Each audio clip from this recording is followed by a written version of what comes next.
अस्सलामुअलैकुम।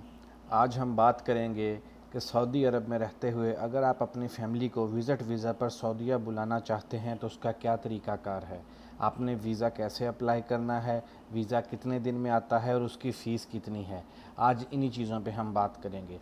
तो उसके लिए ज़रूरी है कि इस वीडियो को पूरा देखें ताकि वीज़ा अप्लाई करने का पूरा जो प्रोसीजर है या पूरा जो तरीक़ाकार है आपको वो पूरा समझ आ सके और कहीं भी कोई गलती ना आप करें, क्योंकि अगर कहीं पे भी कोई गलती हुई तो उसकी सूरत में आपकी जो वीज़ा की रिक्वेस्ट है वो कैंसिल हो जाएगी और फिर आपको नए सिरे से दोबारा अप्लाई करना पड़ेगा।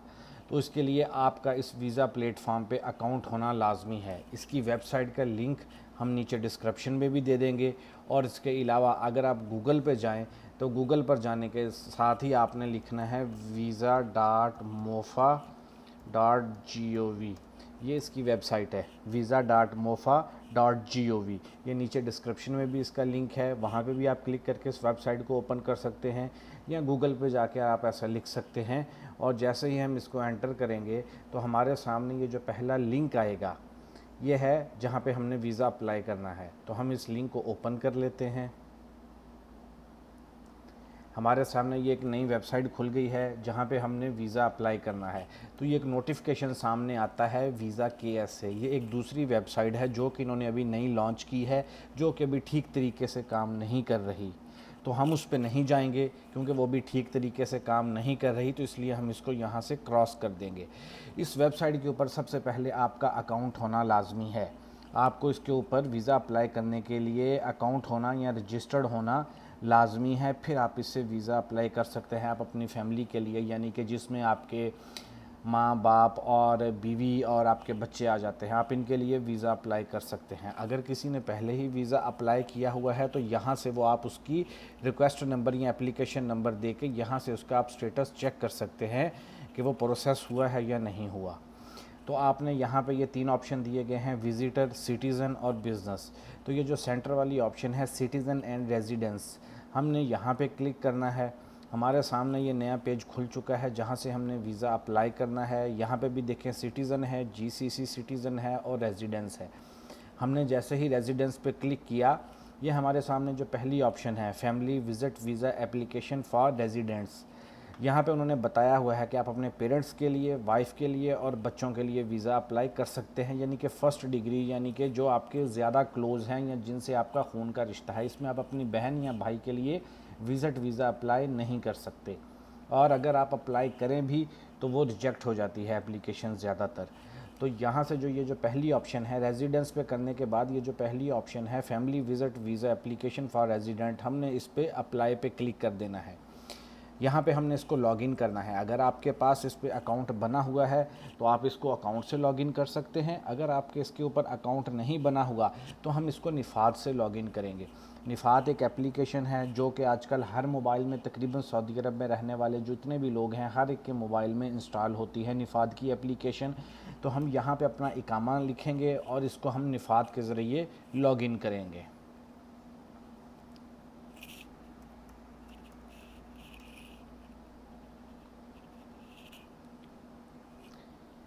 हमने इसको लॉगिन किया है, रिक्वेस्ट उसकी हमारे मोबाइल पे आ चुकी है। हम अपने मोबाइल से इसकी रिक्वेस्ट को अप्रूव करेंगे और यही जो नंबर दिया हुआ है 57, यही हमारे मोबाइल के अंदर जब हम निफ़ाद का ऐप खोलेंगे वहाँ पे आया होगा। हमने वहाँ पे भी सेम नंबर पे क्लिक करके इसकी रिक्वेस्ट को हमने अप्रूव कर देना है। हम अपने मोबाइल से जैसे ही इसकी रिक्वेस्ट अप्रूव करेंगे तो ये वेबसाइट अपने लॉगिन हो जाएगी हमारी। हमने अपने मोबाइल से इसकी रिक्वेस्ट को अप्रूव कर दिया है तो हमारे सामने ये हमारा ऊपर नाम आ गया है, यानी कि लॉगिन डिटेल हमारी आ जाती है। अबशर में जो हमारा नाम लिखा है वो सेम यहाँ पे आ गया है, क्योंकि ये अबशर के थ्रू हमने लॉगिन किया है। निफ़ात ऐप जो है ये अबशर से लिंक होता है, इसलिए ये हमारा ऊपर नाम आ चुका है, यहाँ पे आप देख सकते हैं। और यहाँ पे वही ऑप्शन है हमारी पहली, family visit visa application for resident. हम इस पर अप्लाई पे क्लिक करते हैं। उन्होंने लिखा हुआ है ensure that passport data of the visitor is available before starting the application, यानी कि बंदे की पूरी पासपोर्ट की डिटेल आपके पास होनी चाहिए जिसका आप वीज़ा अप्लाई कर रहे हैं। इसको हम यहाँ से क्लोज़ कर देते हैं।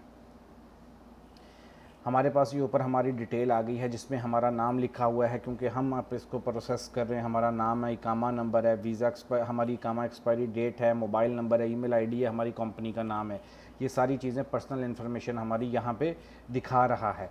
और नीचे लिखा हुआ है वीज़ा, यहाँ पे ये लिखा है एंट्री वीज़ा नंबर, यानी कि हम जब सऊदीया में आए थे पासपोर्ट पे हमारा जो वीज़ा स्टैंप हुआ था, यानी कि जो स्टिकर लगा था उसके ऊपर वीज़ा नंबर लिखा गया था, वो आपने सेम यहाँ पे लिखना है।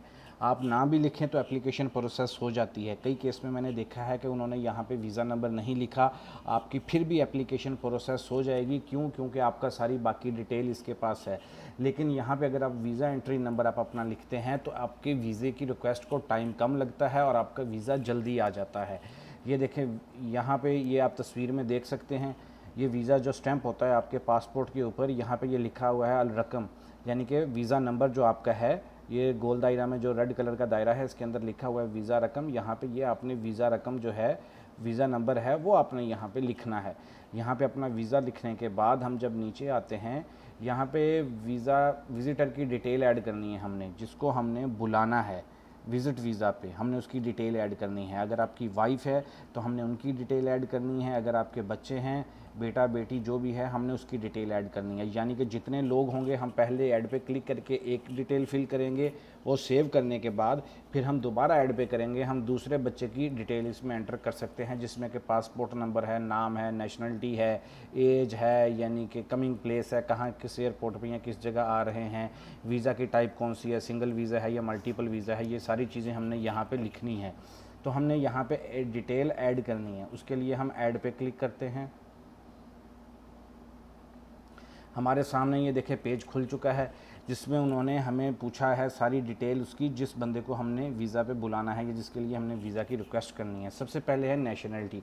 हम नेशनलिटी पे जैसे भी ही क्लिक करके इसको पाकिस्तान करते हैं तो नीचे वाला ये देखो जो अरबी में लिखा हुआ तो वो चेंज होकर इंग्लिश में हो गया है, यानी कि फ़र्स्ट नेम और लास्ट नेम आपने लिखना है। यहाँ पर लिखा हुआ है अरबिक फ़र्स्ट नेम, यहाँ लाजमी नहीं आपने अरबी में लिखना है, यहाँ पर आप इंग्लिश में भी लिख दें तो चलेगा। यहाँ पे आपने फ़र्स्ट नेम लिखना है और यहाँ पे आपने लास्ट नेम लिखना है। आप अपने पासपोर्ट से देख सकते हैं, पासपोर्ट के ऊपर फ़र्स्ट नेम और सर नेम लिखा होता है, सेम वही नाम आपने यहाँ पे लिखना है। यहाँ पे अगली ऑप्शन है बर्थ डेट, तारीख़ पैदाइश। यहाँ पे हमने उस बंदे की तारीख़ पैदाइश लिखनी है जिसके लिए हम वीज़ा अप्लाई कर रहे हैं, यानी कि हमारी वाइफ की जो उनके पासपोर्ट पे डेट ऑफ बर्थ लिखी है हमने वो लिखनी है यहाँ पे, और उसके बाद हमने यहाँ पे इसको ओके कर देना है। आगे प्लेस बर्थ, यानी कि हम यहाँ पे लिख देते हैं लाहौर, ठीक है, और रिलीजन जो है इस्लाम है, ऑक्यूपेशन में हम लिख देते हैं हाउसवाइफ। यहाँ पे आप अनएम्प्लॉयड कर दें तो ये ऑप्शन गायब हो जाती है। वैसे यहाँ पे लिखा हुआ है अनएम्प्लॉयड, यानी कि कोई काम नहीं करते, हाउसवाइफ है, तो आप अनएम्प्लॉयड कर दें या हाउसवाइफ लिख दें, दोनों में चलता है। जेंडर में हम फीमेल करते हैं। रिलेशन पे यहाँ पे आप देखें, वहाँ पे वाइफ है, डॉटर है, मदर है, बाकी और भी ऑप्शंस दिए गए हैं काफ़ी, लेकिन ज़्यादातर ये एप्लीकेशंस आपकी रिजेक्ट हो जाती हैं। तो हम यहाँ पे अपनी वाइफ की सिलेक्ट करते हैं। यहाँ पे हमने अपना मोबाइल नंबर देना है, यहाँ पे हमने अपना ईमेल आईडी लिखनी है, सही है। ईमेल आईडी लिखने के बाद पासपोर्ट की इन्फॉर्मेशन है, यहाँ पे हमने अपना पासपोर्ट नंबर लिखना है। पासपोर्ट टाइप हमारा है नॉर्मल, ये हमने सेलेक्ट किया। पासपोर्ट इशू डेट हम यहाँ पे लिखेंगे, हमने पासपोर्ट इशू डेट लिखी है। यहाँ पे आ गया पासपोर्ट एक्सपायरी डेट, हम यहाँ पे अपनी पासपोर्ट की एक्सपायरी डेट लिखते हैं। और पासपोर्ट इशू कहाँ से हुआ है जी? लाहौर से हुआ है। कमिंग प्लेस कमिंग प्लेस हम कहाँ से आ रहे हैं, ये इस चीज़ का आपने ख़ास ख्याल रखना है, हम कहाँ से आ रहे हैं। यहाँ पे आपने इस्लामाबाद सेलेक्ट करना है, ठीक है, कमिंग प्लेस, क्योंकि हमारी एम्बेसी जो है वो इस्लामाबाद से है, इसलिए हमने यहाँ पे इस्लामाबाद सेलेक्ट करना है। नंबर ऑफ़ एंट्रीज़, यानी कि इस यहाँ पे जो आपने ये जो दो चीज़ें फिल करनी है, इस चीज़ पे आपने ख़ास ख्याल रखना है, कमिंग प्लेस और नंबर ऑफ़ एंट्रीज़।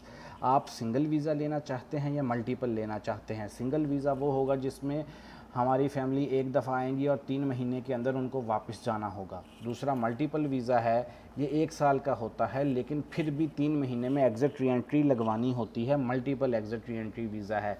सिंगल वाला जो है उसके लिए आपको सारे दोबारा से अप्लाई करना पड़ेगा।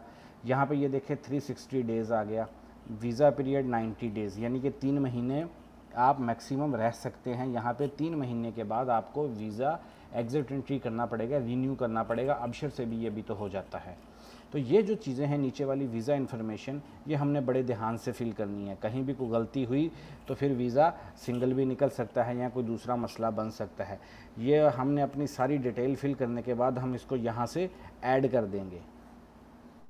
यहाँ पे आप देखें हमारे एक पासपोर्ट की डिटेल हमने ऐड कर दी है, यानी कि अगर आपकी वाइफ हैं तो उनकी डिटेल हमने ऐड कर दी है। अगर आपके साथ 2-3 बच्चे हैं या आप बच्चों का भी विज़िट वीज़ा निकलवाना चाहते हैं तो इसी तरह हमने जिस तरह ये पहला पासपोर्ट ऐड किया है उसकी डिटेल हमने सारी यहाँ पे ऐड की है। इसी तरह हम यहाँ पे दोबारा ऐड पे क्लिक करेंगे और हम अपनी इधर दूसरे पासपोर्ट की डिटेल एंटर करेंगे। ये पहला पोर्शन है आपका सेम ऐसे पर्सनल इन्फॉर्मेशन का, नाम वगैरह का, उसकी तारीख पैदाइश, जगह पैदाइश का, और नीचे वाला जो पोर्शन है वो है पासपोर्ट की इन्फॉर्मेशन का। हम यहाँ पे पासपोर्ट की डिटेल और एक्सपायरी सेम जैसे पहले पासपोर्ट की दी थी वो दे के हम इधर से इसको दूसरे पासपोर्ट को भी ऐड कर देंगे। इसी तरह आपके 2 या 3 बच्चे हैं तो आप उनकी डिटेल भी ऐड कर सकते हैं ताकि एक ही रिक्वेस्ट जाए जिसमें दोनों के वीज़े ऐड हों। ठीक हो गया। तो हमने इसके बाद ये नीचे जो कोड लिखा हुआ है हमने ये ऐसे ही एंटर करना है जो कि पिक्चर में दिखाया गया है। ये हमने कोड ऐड कर दिया। यहाँ से हम इसको ओके करके एग्री करेंगे टर्म्स एंड कंडीशन को, और यहाँ से जो हम इसको सेव कर देंगे। हम जैसे ही देखें इसको सेव किया है ये हमारी रिक्वेस्ट सबमिट हो चुकी है।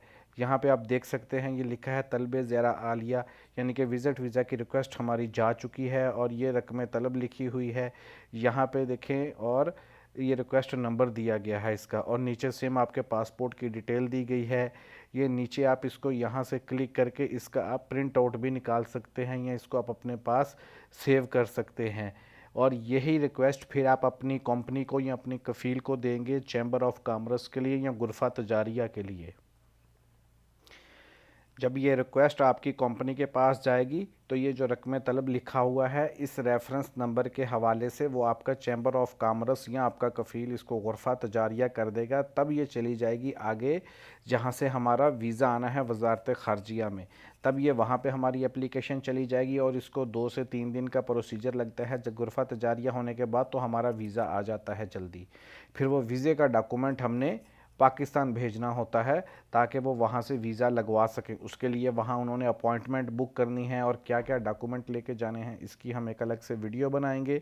उस वीडियो में हम पूरी डिटेल बताएंगे कि आपने कैसे अपॉइंटमेंट लेनी है और कौन कौन से वहाँ पे डॉक्यूमेंट चाहिए वीज़ा लगवाने के लिए। ये जो आपका कफ़ील या आपकी कंपनी इसको चैम्बर करवाएगी उसकी सिर्फ 25 रियाल फ़ीस होती है। यानी कि यहाँ से आपने वीज़ा की रिक्वेस्ट भेजी, वीज़ा की रिक्वेस्ट आप यानी कि एक वीज़ा निकालना चाहते हैं जिसमें आपकी वाइफ है या 2 या 3 बच्चे हैं या एक ही पासपोर्ट है सिंगल या 3 पासपोर्ट हैं, उससे फ़र्क नहीं पड़ता। इसकी फ़ीस सिर्फ 25 रियाल है गुरफा तजारिया की। तो ये हम बाद में अपना डॉक्यूमेंट जो होगा वीज़ा आ जाएगा तो यहाँ पे रकम तलब चेंज हो जाएगा तो हम ये फिर पेपर अपना पाकिस्तान भेज सकते हैं। ये हमारा वीज़ा डॉक्यूमेंट होता है, फिर इसी से वेरीफाई होकर हमारे पासपोर्टों पे वीज़ा लग जाता है। ये बहुत ही आसान तरीका है जिससे कि हम ख़ुद अपने मोबाइल से या लैपटॉप से वीज़ा अप्लाई कर सकते हैं या वीज़ा की रिक्वेस्ट भेज सकते हैं। अगर वीडियो अच्छी लगी हो तो इसको लाइक कीजिएगा और चैनल को सब्सक्राइब ज़रूर कीजिएगा। और नेक्स्ट वीडियो में हम आपको बताएंगे कि आपने वीज़ा की अपॉइंटमेंट पाकिस्तान में कैसे लेनी है लगवाने के लिए और वहाँ पे आपको कौन कौन से डॉक्यूमेंट चाहिए। अल्लाह हाफिज़।